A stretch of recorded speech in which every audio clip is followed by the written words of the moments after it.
ونتوكل عليه ونعوذ بالله من شرور أنفسنا ومن سيئات أعمالنا من يهده الله فلا مضل له ومن يضلله فلا هادي له ونشهد أن لا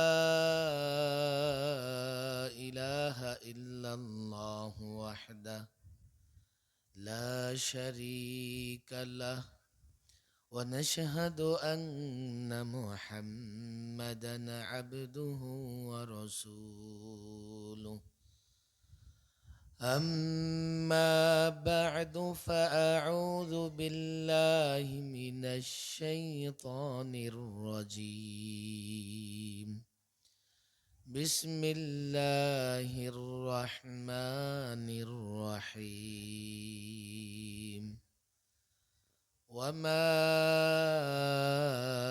أرسلناك إلا رحمة للعالمين صدق الله مولانا العظيم আহলে সুন্নাতুল জামাত বানসারামপুর উপজেলার উত্তরাঞ্চলীয় ওলামা পরিষদের উদ্যোগে আয়োজিত আহলুস সুন্নাহ ওয়াল জামাতের আজকের এই সিরাতুন নবী সাল্লাল্লাহু আলাইহি ওয়াসাল্লাম মহাসম্মেলনের মোহতারাম সভাপতি আমন্ত্রিত ওলামায়ে কেরাম, বিশেষ করে আমার আগে যিনি আলোচনা করছিলেন হাফিজ মাওলানা মহিউদ্দিন ফারুকী সাহেব 2 ঘন্টা 3 ঘন্টা আলোচনা করতে পারেন অনায়াসে। আমি জানি না আজকে কতটুকু সময় তিনি পেয়েছেন, তবে প্রোগ্রামের শেষ পর্যায়ে চলে এসেছি। প্রোগ্রাম নাকি দুপুরের পর থেকে শুরু হয়েছে, আসরের পর থেকে। ইতিমধ্যে আমন্ত্রিত ওলামা একরাম যারা সবাই বয়ান করে চলে গেছেন। মৌলানা মহিউদ্দিন ফারুকী সাহেব বানসারামপুরের, আর আমি হোমনার। বাকি ওলামা একরাম সবাই স্থানীয়, আমরা স্থানীয় ওলামা একরাম। আপনারা তো যারা আসছেন এলাকার লোকজন, ছাত্র ভাইয়েরা। তো প্রোগ্রামের আকর্ষণ শেষ, এখন প্রোগ্রাম শেষ করে দেওয়াই ভালো। আর আমি বয়ান করব বা বয়ান করতে পারবো এই ধরনের কোনো ইচ্ছা বা তামান্না আমার ছিল না। আজকে যেহেতু বানসারামপুর হোমনা, 2 জায়গায় 2টা ওলামাদের প্রোগ্রাম। আমি 10 দিন যাবত অসুস্থ, জ্বর, আর ইদানিং জ্বর আসলেই ডেঙ্গু হয়ে যায়। জ্বর তো মাত্র ছিল 3 দিন, কিন্তু এই 1 সপ্তাহ জ্বরের পরও 1 সপ্তাহ মনে হয় যে আমার দেহটা বাতাসে উড়তেছে, ধরে পাই না। হাত পা মাথা চোখের বুড়ো পর্যন্ত ব্যথা। এই ধরনের জ্বরের পরে মাহফিলে আসা, বয়ান করা কোনোভাবেই উচিত না, সফর করাও উচিত না। প্রথম কথা, যেহেতু বানসারামপুর হোমনা আমার নিজেরই এলাকা। আমি ঢাকা থেকে বের হইছি আর বারবার বলছি বড় জোর হয়তো ছাত্রদের নিয়ে, মুরব্বীদের নিয়ে দোয়া করতে পারবো, কথা বলতে পারবো না। আসলে কষ্টটা মাত্র শুরু হয়েছে এমন না। বছরখানেক আগে আমি প্রায় টানা 2.5 বছর জেলে ছিলাম। মূলত এবার যে জেলে ছিলাম, এত কষ্ট ছিল জেলখানার ভেতরে, জেল থেকে বের হয়ে আর সুস্থ হওয়ার সময়ই পাই নাই। একটা পরিবর্তন হয়েছে দেশে। এখন একটু খোলা মনে কথা বলবো, হয়তো আল্লাহ তাবারক ওয়া তাআলা সুস্থতার পূর্ণাঙ্গ নেয়ামত দান করবেন। এই জন্যে একটু অসুস্থতা আল্লাহ তাবারক ওয়া তাআলার নেয়ামত। তবে সুস্থতা বড় নেয়ামত অসুস্থতার চাইতে। মুমিন অসুস্থতার মাধ্যমে অনেক তারাক্কি, উন্নতি লাভ করতে পারে। তবে আল্লাহর কাছে এটা চাই যে আল্লাহ সুস্থতার নেয়ামত দ্বারা অসুস্থতার নেয়ামতকে পরিবর্তন করে দাও।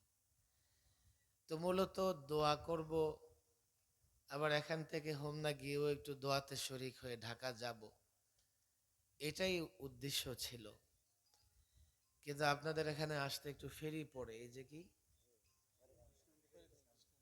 বিষ্ণন্দী ফেরি, যার কপাল ভালো ফেরি যদি পেয়ে যায় আধা ঘন্টা, আর ফেরি যদি এপারে থাকে বা রওনা হয়ে এপারে আসে আবার ওপারে যায় আবার আসে, মিলিয়ে 1.5 ঘন্টা।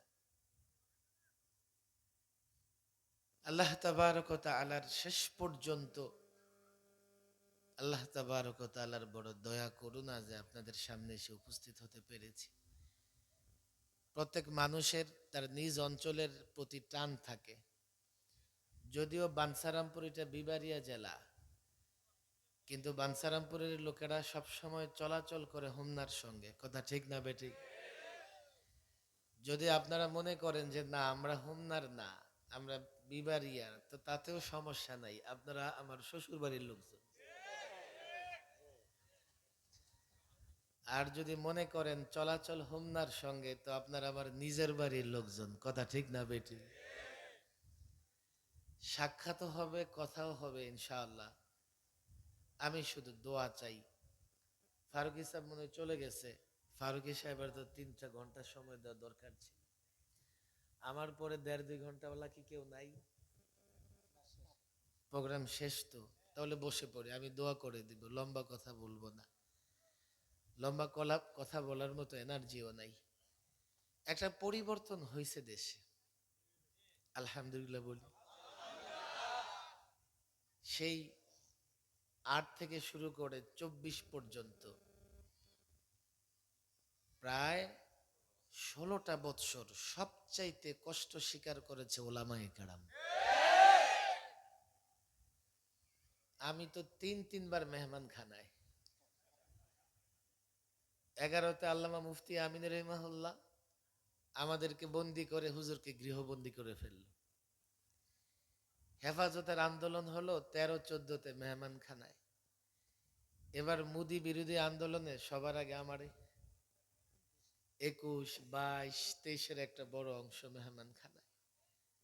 মেহমান খানা থেকে বের হওয়ার পরেও নিজেকে মুক্ত মনে হতো না, মনে হতো খোলা আকাশের নিচেও আমি বন্দি।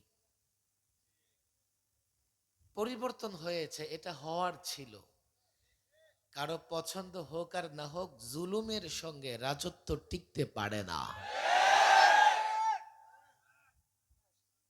শুধু শুধু আলেমদের উপর জুলুম করছে। আমরা মূর্তির বিরুদ্ধে বলছি, এটা আমাদের অপরাধ। মোদি গুজরাটের কসাই এইভাবে মুসলমানদের উপর জুলুম করছে ভারতে, আমরা মোদি সরকারের বিরুদ্ধে বলছি, এটা আমাদের অপরাধ।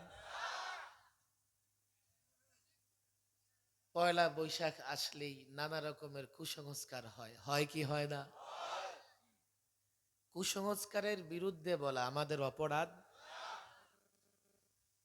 আমরা রসুলুল্লাহর সুন্নাহ বাস্তবায়ন করতে চাই, এটা আমাদের অপরাধ।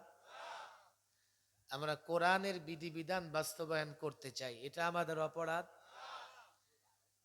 আরে তোমরা যদি মুসলমান হয়ে থাকো, এই কথাগুলো বলার কারণে আমাদেরকে পুরস্কৃত না করে জেলে বন্দি করেছো।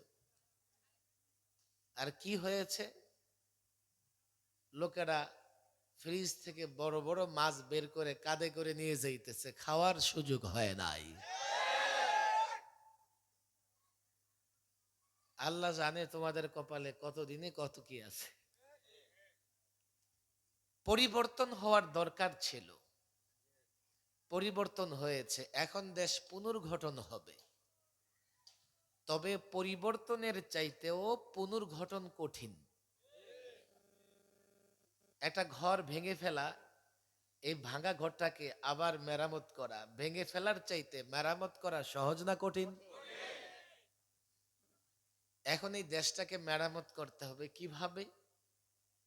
দেশে সামাজিক শান্তি তৈরি হয়, সমাজে ঘরে ঘরে শান্তি তৈরি হয়, শান্তি প্রতিষ্ঠা হয়, চেষ্টা করার দরকার আছে না নাই? সমাজে শান্তি প্রতিষ্ঠা করা লাগবে। 2, অর্থনৈতিক বাজারে যে মন্দা অস্থিরতা এটা দূর করা লাগবে, যাতে প্রত্যেকটা যুবক অনায়াসে চাকরি পায় এবং চাকরির টাকা পয়সা দিয়ে সংসার লালন পালন করতে পারে। কথা ঠিক না বেঠিক? বাজারে গেলে যাতে লোকেরা সহজে বাজার করে, মনোমতো বাজার করে বাড়ি ফিরতে পারে, পকেটে যা টাকা আছে কিছু টাকা বাঁচেও। এই জন্যে অর্থনৈতিক মন্দা অস্থিরতা দূর করে সুষম অর্থনীতি, সাম্যের অর্থনীতি প্রতিষ্ঠা করা লাগবে। কথা ঠিক না বেঠিক? কোর্ট কাছারিতে ন্যায় বিচার নাই, ন্যায় বিচার দরকার আছে না নাই? অনেক কথা, লম্বা কথা বলবার মতো শক্তি আমার নাই। যদি ইনসাফপূর্ণ বিচার ব্যবস্থা প্রতিষ্ঠা হয়, যদি সুষম অর্থ ব্যবস্থা প্রতিষ্ঠা হয়, সামাজিক শান্তি দূর হয়, তখন এই দেশটাকে পুনর্গঠন করা গেছে বা দেশটাকে মেরামত করা হয়েছে বলে আমরা বিশ্বাস করব। কথা ঠিক না বেটি?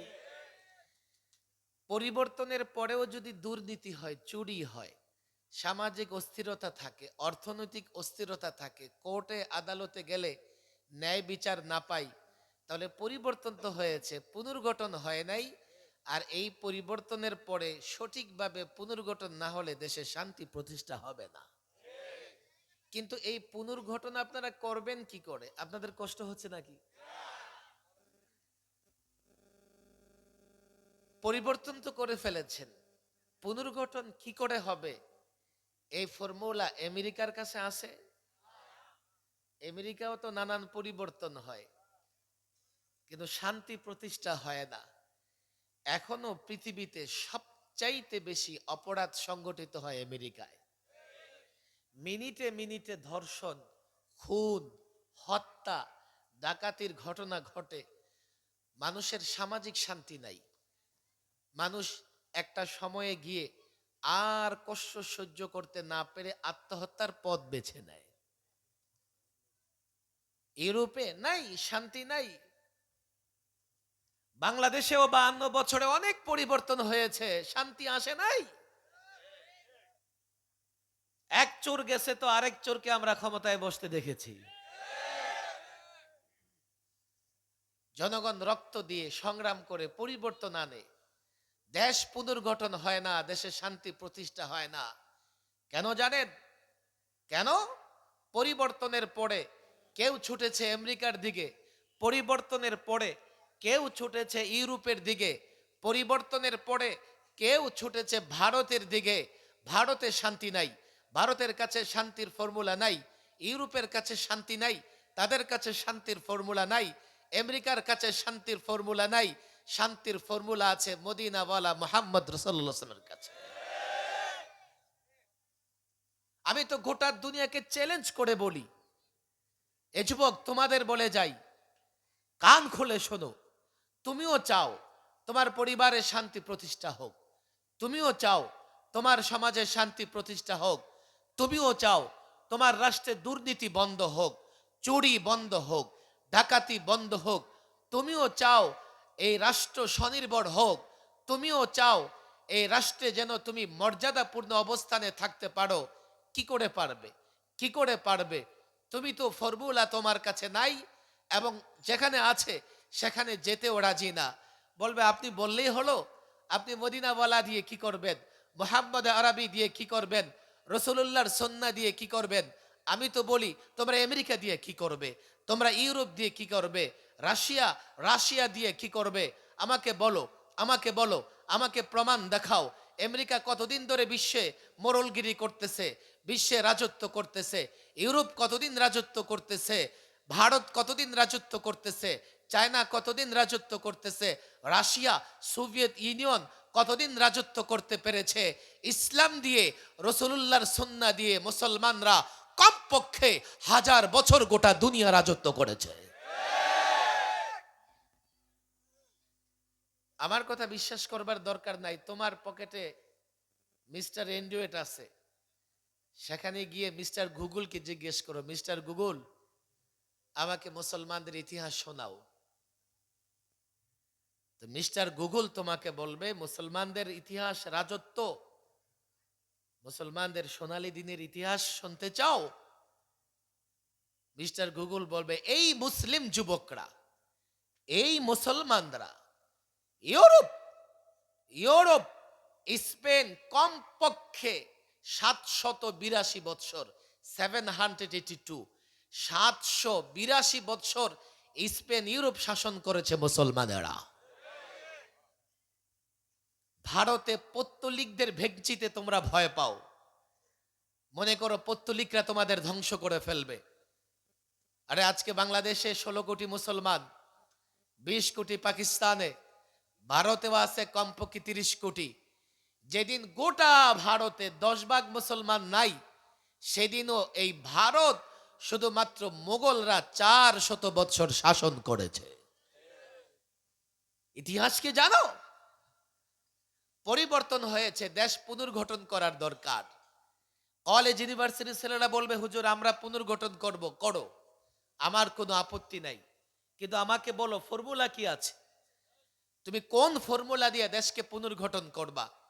আমি বলি ফর্মুলা আমার কাছ থেকে নাও, রাসূলুল্লাহ সাল্লাল্লাহু আলাইহি সাল্লামের আদর্শ গ্রহণ করো, গোটা দুনিয়াকে চ্যালেঞ্জ করে দেই। আফগানিস্তান স্বাধীন হয়েছে মাত্র কয়েকদিন, এখন দেখো তাদের অর্থনীতি এতটা চাঙ্গা, অনেক ইউরোপীয় দেশকে তারা পেছনে ফেলে দিয়েছে। আমি প্রায় বলি বাংলাদেশে এখন তালেবান সরকার ক্ষমতায় আছে, কথা ঠিক না বেঠিক? তালেবান মানে কি বলেন? তালেবান মানে কি? সবাই বলেন তালেবান মানে কি? আমি যখন, আপনাদের কষ্ট হচ্ছে,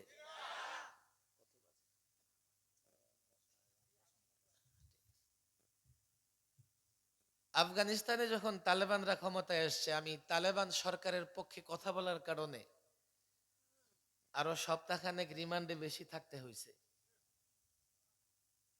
অনেক বুঝাবার চেষ্টা করছে, আরে তালেবান মানে ছাত্র, যেহেতু আমেরিকাকে জোতা পেটা করে বিদায় করে দিয়ে ছাত্ররা আফগানিস্তানে সরকার গঠন করেছে, সেজন্য আফগানের সরকারকে বলা হয় তালেবান সরকার।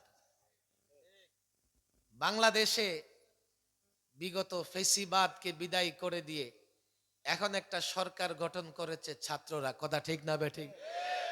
তাহলে আফগানিস্তানের ভাষায় বলতে হলে বলতে হয় বাংলাদেশে এখন তালেবান সরকার, কথা ঠিক না বেঠিক?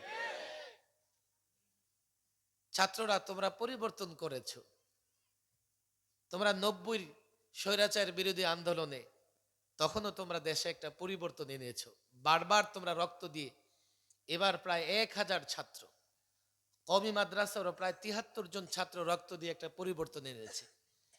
আমরা শুধু পরিবর্তন আনবো, আর কিছুদিন পর পর দেখবো আবার পরিবর্তনের প্রয়োজন হবে। আমরা এবারের পরিবর্তনের পরে দেশকে এমন করে পুনর্গঠন করতে চাই যাতে আর পরিবর্তনের প্রয়োজন না হয়। আর সেই ফর্মুলা রাসূলুল্লাহর সুন্নাহ আদর্শের মধ্যে আছে, আছে না নাই? আমি সকলকে বলবো, বাঞ্ছারামপুরের যারা মনে করেন রসুলকে মহব্বত করেন, তো আমাদের কাজ হচ্ছে রাসূলুল্লাহর আদর্শ রাষ্ট্রে বাস্তবায়ন করা। করবো তো ইনশাআল্লাহ। অনেক তালেবান এখানে, মাদ্রাসার তালেবানও আছে, স্কুল কলেজের তালেবানও আছে। দেখো একটা পরিবর্তন তো হয়েছে, আরেকটা পরিবর্তনের জন্য তোমরা আরেকটু চেষ্টা করো। এবারের পরিবর্তনের পরে আমরা এখন নানা বুদ্ধিজীবীকে দেখতেছি, এখন তার চিন্তা, তার বুদ্ধি সমাজে এবং রাষ্ট্রে বাস্তবায়ন করার চেষ্টা করতেছে। আমরা মনে করি তোমরা বুদ্ধিজীবী বটে, তবে তোমাদের বুদ্ধি দিয়ে বাংলাদেশ পুনর্গঠন করলে 2-4 দিন পরে আবারও এটাকে পরিবর্তন করা লাগবে, কথা ঠিক না বেঠিক? আমি আরেকটা সংগ্রামের আহ্বান জানাই, মাদারিসে কওমিয়ার ছাত্রদের বলি, স্কুল কলেজের ছাত্রদের বলি, কোনো বিরোধ নাই তোমাদের সঙ্গে। আমি যুবকদের বলি, কোনো দুশ্মনী নাই তোমাদের সঙ্গে। আল্লাহর কসম, আগেও কথা বলেছি, দ্বীনের প্রয়োজনে কথা বলেছি, ইসলামের প্রয়োজনে কথা বলেছি, এখনো ইসলামের প্রয়োজনে, দ্বীনের প্রয়োজনে কথা বলছি। আমি অসুস্থ মানুষ, কিন্তু আমি এই কথাগুলো যখন বলি, আমি বিশ্বাসের জায়গা থেকে বলি, চ্যালেঞ্জের জায়গা থেকে বলি, আমি জীবনের রিস্ক নিয়ে কথা বলি। আমি এটা এই জন্যেই বলি, আমি মনে করি রাসূলুল্লাহর সুন্নাহ প্রতিষ্ঠা করা এটাই আমার জীবনের সবচাইতে বড় চাওয়া। রাসূলুল্লাহর সুন্নাহ প্রতিষ্ঠা করা এটাই আমার জীবনের সবচাইতে বড় পাওয়া। পরিবর্তন হয়েছে, আরেকটা পরিবর্তনের জন্য লড়াই করতে হবে। সেই পরিবর্তনটা হবে এই রাষ্ট্রে আল্লাহর নবীর সুন্নাহ প্রতিষ্ঠা করা। সেই পরিবর্তন হবে আল্লাহর কোরআনী বিধানগুলো বাস্তবায়ন করা। এবার আমরা হাজার রক্ত দিয়েছে আরেকটা পরিবর্তনের জন্য, কোরআন সুন্নাহ বাস্তবায়ন করার জন্য কমপক্ষে 1 লক্ষ রক্ত দিতে প্রস্তুত থাকতে হবে। নারে তাকবীর।